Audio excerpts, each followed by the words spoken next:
master shooting at these foolish rappers. Long as I'm the number one, I don't care who come after. When I came from Africa. What's up, people? Welcome back to the BCMA podcast. That's the Black Clover Martial Arts podcast. It's your boy Lucky from Lucky's Muay Thai. This is episode number 72. In this episode, we're going to talk about the UFC's International Fight Week, which culminates into UFC 290, which is a huge event. It's headlined by Volkanovski and Yair Rodriguez. For the featherweight title, this should be a banger. Yair has the interim title. We'll talk more about that, and I'll give you my picks for the main card. Also, Robbie Lawler's retiring. I'll give you a quick Robbie Lawler story. Let's talk about the UFC Fight Pass Invitational number 4. It's Jiu-Jitsu, and it was a fantastic show. It went with EBI rules, and there were some super fights, so I'll give you the results of those and give you my take. I did a question and promised to give some answers on the podcast. So I asked people to give me some questions and things to talk about on the podcast, and I got a few. So over the next couple of episodes, I think I'm going to try to go over those and answer some of the questions, all right? But first, if you like the show, tap the like, hit the subscribe button, tell a friend, pass it along. I'd like to build some subscribers. So if you really like the show, tell a friend about it. Send a link to them. Make sure you have the subscribe button. And make sure you hit that notification. And it also helps if you drop a comment below. If you want to check out the gym, you know the deal. Hit us up, www.LuckysMT.com. 6 years running. It is a labor of love. This Muay Thai gym was something I dreamt about. I made happen. Just strictly off of hard work and dedication. And it was very difficult. But I've been able to build, along with my partner Jacob and some other friends and some family members, a beautiful place for people to come and train and have an authentic feel.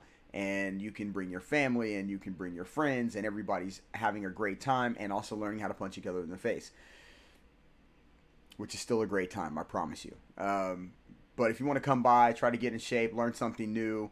If you want to send your kids because there's nothing to do during the summer, send them to me. I got you covered. All right? www.LuckysMT.com for the gym. Roberto Carrero does BJJ out of our gym. He has a fantastic group building. If you want to try jiu-jitsu out, make sure you check him out at Carrero BJJ on Instagram.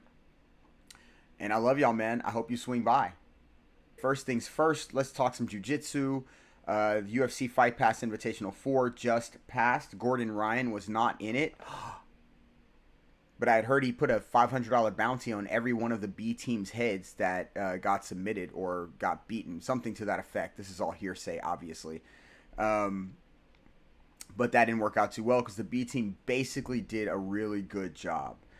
Craig Jones fought Felipe Pena, and he ended up winning by escape because it was EBI rules. So they stalled during the main round, and then in the overtime round, he was able to escape faster than Pena, therefore getting the victory. If you're not familiar with EBI rules, that's the Eddie Bravo Invitational rules. Eddie Bravo came up with his own system and own way of how to put together a tournament. So he has his own rule set, and people have adopted this. And in some places, rules change depending on who's fighting, and certain people like certain rules, and this is how it goes. So in EBI rules, once the main round is done, it goes in the overtime round, which the person that escapes the fastest, either from back control or spider web with the arm and leg, wins the match, which is cool. It's cool. The only problem is a lot of people have learned how to stall throughout the main match and then focus specifically on escaping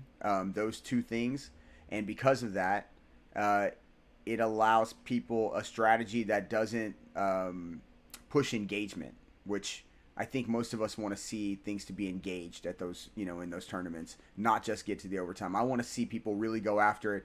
And if they stall then and it gets to the overtime, then I'm cool with escape time. I'm good with that. But I want to see action in the main round. Let's see. Who else fought? Nicholas Marigali, who I've been watching a ton of in the gi because he's saying he's going to save the gi jiu-jitsu. He beat Cyborg by armbar. And I forgot that he had beat him by loop choke, I think, a while back. But the last time I saw Cyborg lose by armbar was to Hasim Rida. who is now a B team member, but he lost by escape to a smaller guy. Who did he lose to? Fedor Nikolov. Escape time. Nassim Rita's very good. Again, he just got with B team, so maybe there's some adjustments, things like that. But yeah, so even a bigger opponent, a smaller guy, if he's able to wiggle around enough, he can stall out that round, that main round, get to the overtime and make a fast escape, and he wins the round. Or he wins the fight. So there is that aspect of EBI rules, which some people may not like. It does add an interesting aspect to the strategy, though. Nicky Rod walked away with $30,000. He won an OT by rear naked choke. To me, is if you're going in the overtime rounds, man, try to finish the guy, and I think that's his thing. He also beat Wagner Rocha by rear naked choke, I think also in the overtime. Again, go after it. And I think, in the overtime, if somebody's stalling out, at least in the overtime, you get your chance to put your hands on them, right? You can stall out all day, but I feel like if you're in the overtime round and you've been trying to take a guy down, he's been stalling, at least now you have your opportunity. And I don't think it's a situation where you should be trying to hang on for time. I think you're trying to finish that dude. I prefer you go after it, man, in my opinion. Like, what do I know? I'm just some dude sitting in a chair. Glover Teixeira fought Anthony Smith. I think this is a fun fight. Glover won by decision.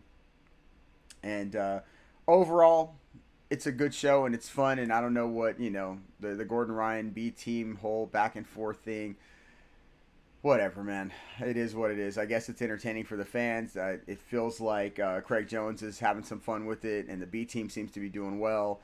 And everybody that's great needs nemesis, right? You need a nemesis. So that Gordon Ryan team and that B team, they need this. It's going to push them to hopefully levels, that perhaps we haven't seen. We'll see. I don't know. Okay, the UFC 290 main card. This is going to be my predictions. It is International Fight Week. Obviously, this is a huge thing for the UFC. They do it every year. They do Q&As with fighters. They do, all sorts of seminars and all those kind of things. I really need to go to this. I think I got invited one year and didn't go, and I now regret that I didn't go. I probably should have gone. But I'm definitely going to try to go the next time. Anyway, the main card. We have... Should we start at the bottom and work our way up? Jalen Turner, Dan Hooker. I don't know, man. Dan Hooker is a dude that's kind of like, I just want to see him win, but I like Jalen Turner. But my point is that I just never know what to expect with this guy, man. He goes in there, sometimes he looks like a fucking killer, and other times he's getting, smashed, and these guys tough as shit, but I don't want to see him getting smashed. I just want to see him, in there competing. So hopefully, he puts on a good, well, listen, he's got somebody good to put on a fight with. Jalen Turner's not going to back down, and they're going to have to bang a little bit, so we're going to see what's up. I'm going to take, I got to take Jalen Turner. Sorry, Dan. Okay, Whitaker versus Duplessis. This is a huge fight. Big implications. Middleweight contender fight. Obviously, Whitaker's had a couple of losses to Israel Adesanya, and he really, really wants to get that back. And look, the last fight was really close, and I feel like some people thought it could have gone either way. Israel is one of the best fighters that the UFC has ever signed, and Whitaker in that last fight proved that he could be there. He could beat Israel, and he could be, one of the best all time. So he is gunning to get back to that position. Duplessis obviously is having a situation here where Africa somehow is involved.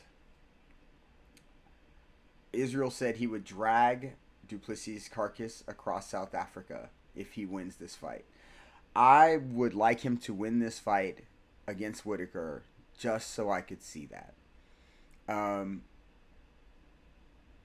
Whatever comments that he made, I heard them.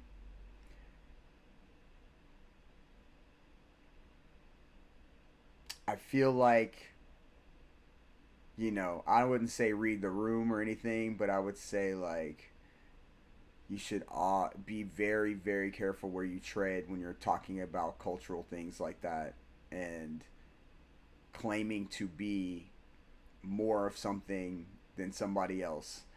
Um, it may come back to kick him in his ass literally, or his head or neck or whatever. But he still got to get through Whitaker. Imagine that. You got to beat that guy to get to Israel Adesanya. It is not going to be a walk in the park, and I guess we'll see how it goes. But for me, I'm taking Whitaker. I don't think Duplessis can get it done.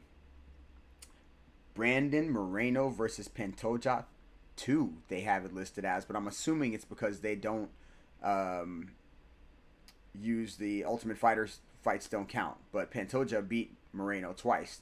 Now the difference now is that Moreno has become champion multiple times because he lost it and got it back, and he is not the same young prospect of a guy. He is a fighter with tons of heart, skill, follows game planning, loves to be in there. This is not the same guy that was beaten, handily by Pantoja. And I hope that Pantoja knows he's going in there. He's not going to get that same guy. I'm assuming he has a lot of confidence from those wins. But the reality is, you cannot. It's like Israel versus Alex Pereira. You can't just lean on those fights. You have to go in there specifically ready for the next evolution of the fighter that you just fought. You got to be ready for the best, better than you fought the 2 times before. And those 2 fights were so close together and early in the careers that, they almost don't matter. This is a completely different place. This is for the title. Like, this is, Pantoja's not been here, I don't believe, and he's about to be here and be here with somebody that's been here multiple times. So, yeah, man, I'm taking Brandon Moreno for that fight just based off of his experience now and what I've seen from him. He's just coming into his own, and it might be his time for just run him for a while. So we'll see. I really like that guy. Volk versus Yair for the feather. By the way, that Brandon Moreno and Pantoja fight is for the flyweight title, which Brandon Moreno holds. Volk versus Yair, featherweight title. Man, Yair can finish some dudes with some stuff, man. And every time you think something, he's not in there, he's in there. Tough as nails, scissor kicks, jumping scissor kicks and knees, and all this. You never know what you're going to get. He's very unpredictable. The one thing about Volkanovski is that he's dealt with unpredictability before, and he's able to adjust to different things.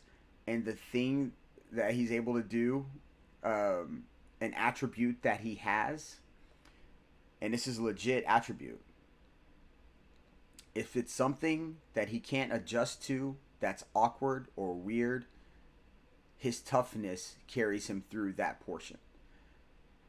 So, Islam on his back, being caught in that guillotine by Brian Ortega,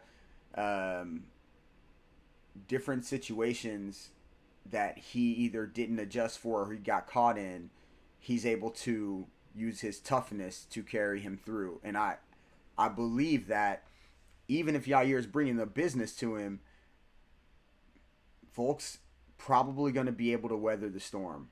And I don't know if that means he wins. Man,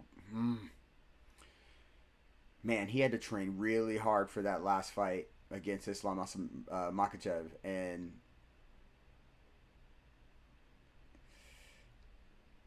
the amount he had to get better to fight a guy like Islam is probably going to carry him over Yair. So I'm picking Volkanovski to win and retain his featherweight title. Bo Nickel's supposed to be fighting. His opponent dropped out, and I heard him on one of the episodes of Embedded talking about his opponents and not being able to get opponents and them dropping and them not understanding they're there for him to beat them up. And like, listen, I feel you, bro. you're a badass, but the reality is, tell the UFC to stop picking these fucking guys that are going to drop out or that aren't good enough, because you don't sound good walking around talking about, yeah, they brought you in for me to beat you up. You know, it's kind of sad. I don't like it. What I mean, bro, nobody wants to see you just have guys to beat up. You want to fight some real dudes and say, man, listen, I'm tired of this. I'm ready to rock. Give me some dudes to fight. In the UFC, man, if that's what y'all are doing, he's making a mockery of it. The opponents don't want to fight him. I mean, it seems like it might be a little bit of a waste right now. You got to get this fucking dude on the road, man. This guy talks a big game. He can actually back it up. Why are we giving him these guys that he can just run over? Get him in the mix, man. He doesn't want to be in there. He doesn't want to be with these guys either. His first fight, he's like, why am I on the whatever, the prelims or whatever it is? Like, man, if he wants to be in there and y'all claim he's good enough, he obviously thinks he's good enough. He's shown that he can really throw down. Put him on a fucking card and get him somebody to fight that's legit, that's not going to drop out, that's ready to rock in this business as well, and that's been doing this, because that's what he wants, obviously, and the fans want it too, because we're tired of seeing this kind of crazy nonsense. That's no diss to Bo Nickel. It's just, yo, man, yeah, bro, we know what they're doing. They're giving you guys to beat up, but we don't like that, and you clearly don't want it, so make something happen. Let's see. In the Muay Thai world, what has happened? My understanding is that Rod Tang has called out John Haggerty to fight in one championship. So that potentially is going to happen. And then people are like, well, who's Super Lek going to call out? Like, there's a whole thing about Thais wanting to be the ones that hold all the belts and all this kind of thing, which is kind of cool, I guess. You know, the UFC dudes had the Three Kings. They try to do it with the Mexican champions right now. They're trying to all... I get it. But, you know, the thing about Thais holding all the Muay Thai belts is, like, you're kind of supposed to, and then just based off of the numbers, you more than likely will hold all the belts at one point or another throughout this forever, because everybody's playing catch up. So, you know, I get the sentiment and all of that, but, you know, we'd like to see some of you guys fight. You know what I'm saying? Just saying. Anyway, that being said, I had one more thing. I asked for people to ask me questions. I think Eric Perez dropped a question to me, and he said he had asked two questions, but I'm going to answer one of them. The one that he asked second was, where do you see the LMT going? And where I see it going is hopefully a bigger space with a few more amenities. But ultimately, I'm here to help people, whether that be fighting or whether that be getting in shape, whether that be, you know, life, just somebody that can be there or in a place where people can go and feel safe while they train, or just even come to hang out. And so what I'm hoping is that we can do a 501c3 of some sort for Muay Thai as therapy, and I can add that to, you know, what I already do at the gym, and then hopefully find a bigger space and leave a mark. I've been 22 years around or so in Miami training. And then, you know, like 4 or 5 years after I started training, I started fighting, and then, you know, and so on and so forth, the teaching the whole time after that. So after all of this, I would like to, when people bring up Muay Thai or kickboxing in Miami, I'd really like for it to be synonymous with Lucky's Muay Thai. You know, I'd like for it to be synonymous with me and with, you know, the effort I tried to put in to help the community and that kind of thing. So if you ask what I want for the future, I want good things for everybody in the community around me, and any way that I can help people get into a better mental state, a better situation, grow as a person, and also throughout that, myself and Jacob and our staff, and help us all grow. And, you know, at the end of the day, people say, oh man, I want to go to Miami, I want to train some Muay Thai while I'm there, some kickboxing, I want to get in shape, I want them to automatically hear, hey man, you heard of Lucky's Muay Thai, or they want to open a magazine that they, you know, they're going to Miami, oh look, it's right there. Been there for however many years. That's what I want. You know, it's not a place that people come from out of town and, oh yeah, I'm gonna go, you know, fight a full fight while I'm sparring on my 3-day vacation. No, man, I want a place where you can come and train, have a good time, get a good experience, go home and tell your friends about it, send them back to me. If you're here in town and you know want to train and get in shape, love that. If you have kids that are not doing anything in the summertime, send them to me. Like, and then after school, during school, like, I just want to do big things, man, and have good stuff happen. And everybody out there that's been helping out and being a part of this, I so appreciate you guys on this journey.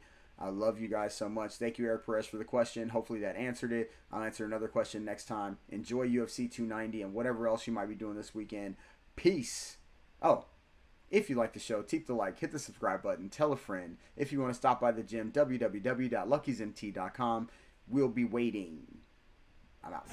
Take a good man and change him to a villain when the system's been set up by racists trying to kill him. I just wanna